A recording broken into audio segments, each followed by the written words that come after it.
ராம் சேது பாலம் கட்ட பயன்படுத்தப்பட்ட கற்கள் ஏன் நீரில் மூழ்காமல் மிதக்கின்றது என்று தெரியுமா? சீதையை காப்பாற்றுவதற்காக ராமர் தனது வானர் படையுடன் இலங்கைக்கு செல்ல முடிவு செய்தார். ஆனால் எவ்வாறு அங்கே செல்வது என தேவர்களிடம் ஆலோசனை செய்த போது வருண பகவான் அவருக்கு ஒரு மிகப்பெரிய ரகசியத்தை கூறினார்.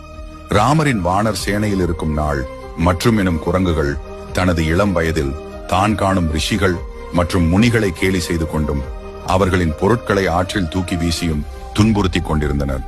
ஒரு நாள் இதை கண்ட முனிவர் ஒருவர் இந்த குரங்குகளுக்கு ஒரு சாபம் அளித்தார். இனி நீங்கள் எந்த பொருளை தூக்கி வீசினாலும் அது நீரில் மூழ்கவே செய்யாது என்று.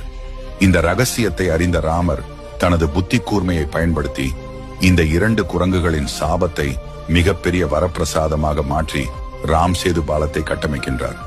30 கிலோமீட்டர் நீளமுள்ள பாலத்தை 5 நாட்களில் கட்டி முடிக்கின்றனர்.